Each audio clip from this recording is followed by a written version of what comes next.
নম্বর পঞ্চায়েতে প্রচারে এসেছিলাম। প্রচারে এসে একটা আশ্চর্য জিনিস দেখলাম যে আপনাদের পাশেই উত্তর দিকে হরে কৃষ্ণ কুমার কলোনি বলে একটা কলোনি আছে। এখানে প্রচুর আদিবাসী আমার ভাইরা দাদারা বোনেরা বসবাস করে। তা সেখানে গিয়ে যে পরিস্থিতি দেখলাম, সাধারণ মানুষ যদি ওটা দেখে তাদের চোখ দিয়ে জল পড়বে, এটাই স্বাভাবিক। আপনারা এখনই গিয়ে দেখে আসতে পারেন, তার প্রমাণ। এখন নিশ্চয়ই কোনো বন্যা হয়নি, কিন্তু ওখানে জলা জমি, রাস্তা নেই, রাস্তার উপরে জল আছে, বসবাস করার একটা সঠিক ঘর নেই। আশ্চর্য ব্যাপার যে ঘর দিচ্ছে টিএমসির নেতারা। আমি তাদেরকে জিজ্ঞেস করলাম যে আপনারা ঘর পান না? তা বলছে ঘর কি করে পাবো, আমাদের 20,000 30,000 টাকা করে দিয়ে চাইছে, সেগুলো না দিতে বললে আমাদের ঘর দেবে না।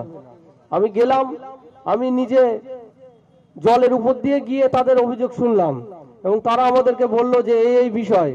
আমি তাদেরকে আশ্বাস দিয়েছি যে এই পরবর্তীতে বিডিও অফিসে আপনাদেরকে নিয়ে আমি বিডিওর কাছে কমপ্লেন দেব। এবং এই প্রধানদের বক্তব্য যে ওখানে নাকি বিরোধী দল জিতেছে, সিপিএম ওখানে জিতে আছে ওই বুথে, সেই কারণের জন্য ঘর দেওয়া হবে না। কিন্তু আমরা একটা এমএলএ বলো আর একটা এমপি বলো, যে যখন যেখানকার দায়িত্বে থাকে তখনকার সেই মানুষগুলোর দায়িত্ব তাদেরই থাকে। সে কোন বিরোধী বা কে সেটা দেখলে হয় না, বা সংবিধানে সেটা নেই। তাই এখানকার 1 নম্বর পঞ্চায়েতের প্রধানকে বলবো, তাকে ধিক্কার জানাচ্ছি যে এই ধরনের কাজকামগুলো করার জন্য তাকে অবিলম্বে আপনাদেরকে বলবো যে তারা যাতে সঠিকভাবে বসবাসযোগ্য ঘর পায় তার ব্যবস্থা করে দিতে। এই হাড়োয়া বিধানসভায় 179টা বুথ আছে, প্রায় 2.5 লক্ষের উপরে লোক বাস করে। তা 2.5 লক্ষের উপরে লোকে আপনারা জানেন 2013 সাল থেকে ভোট হচ্ছে, কোন বুথে কতটা ভোট হয় বা কতটা ভোট হয় না, সঠিকভাবে মানুষ ভোট দিতে পারে না। তাই আপনাদের বলবো যে আপনারা 13 তারিখে সবাই ভোট দিতে যাবেন। আমাদের বামফ্রন্ট সমর্থিত আইএসএফ এর কর্মীরা এবং বামফ্রন্টের কর্মীরা তাও আপনাদের হেল্প করবে, যাতে সঠিকভাবে আপনারা ভোট পরিক্রমা করতে পারেন এবং ভোট দিতে পারেন। এটা আমরা আপনাদের কাছে আশ্বাস দিচ্ছি। এই উপনির্বাচনে যিনি প্রার্থী হয়েছে রবিউল ইসলাম, আপনারা জানেন উনি এই উত্তর 24 পরগনার রেশনের ডিস্ট্রিবিউটর ছিলেন। এত বড় একটা পদ, এত বড় একটা বিজনেস, এই এমএলএ এর জন্য ওটা ছেড়ে দিতে হচ্ছে। ওটা বাদ দিয়ে ওনার ওয়াইফের নামে ট্রান্সফার করে এই এমএলএ পদটা নিতে হচ্ছে। তাহলে এটা কত লোভনীয় ওনার কাছে। ওটা ছাড়া এটা বেশি লাভবান বিজনেস ওনার কাছে। তাই হাড়োয়া বিধানসভার মানুষদের বলবো যে আপনাদের চোখ খোলা রেখে আপনারা আপনাদের যেতে ডেভেলপমেন্ট হবে, আপনাদের ডেভেলপমেন্টের কথা মাথায় রেখে যাকে ভোট দিয়ে আপনাদের কথা বিধানসভায় গিয়ে বলবে, হাড়োয়ার মানুষের কথা, হাড়োয়া ভাই বোনদের কথা এবং হাড়োয়ার ছেলে মেয়েদের কথা, সেগুলো মাথায় রেখে আপনারা 13 তারিখে ভোটটা দেবেন।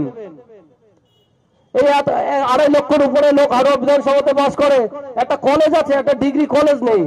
হাড়োয়া বিধানসভা দেগঙ্গা ব্লক, হাড়োয়া ব্লক, এরা হাড়োয়ার ছেলে মেয়েরা বারাসাত বসিরহাট এখানে গিয়ে এইসব কলেজে গিয়ে পড়াশোনা করতে হয়। যা স্কুল ছিল, স্কুল পরবর্তীতে কোনো ডেভেলপমেন্ট তো দূরের কথা, স্কুলে আরো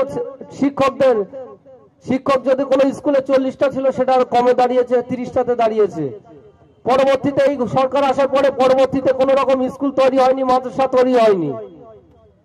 এবং আপনারা জানেন সিপিএম সরকার বলে যে পাট্টা জমিগুলো ছিল, সেই পাট্টা প্রায় 8,000 মানুষের কাছে পাট্টা জমি ভাগ করে দেওয়া হয়েছিল হাড়োয়া বিধানসভায় টোটাল। সেই সব জমির টাকা টিএমসি সরকার লুটপুট করে লুটে খাচ্ছে তারা।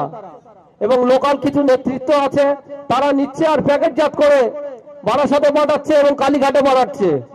তাই আপনাদের বলবো এই সচ্চা রুখতে আমাকে হাড়োয়া বিধানসভার ভূমিপুত্র হিসাবে একটাবারের জন্য ভোট দিয়ে বিধানসভাতে পাঠান। আপনাদের ডেভেলপমেন্ট কি করে হয়, হাড়োয়াবাসী দেগঙ্গাবাসীর কিভাবে ডেভেলপমেন্ট হয়, আমাদের ভবিষ্যৎ প্রজন্মের কিভাবে ডেভেলপমেন্ট হয়, তার কথা মাথায় রেখে এই 1.5 বছরের জন্য আমাকে ভোটটা দিন।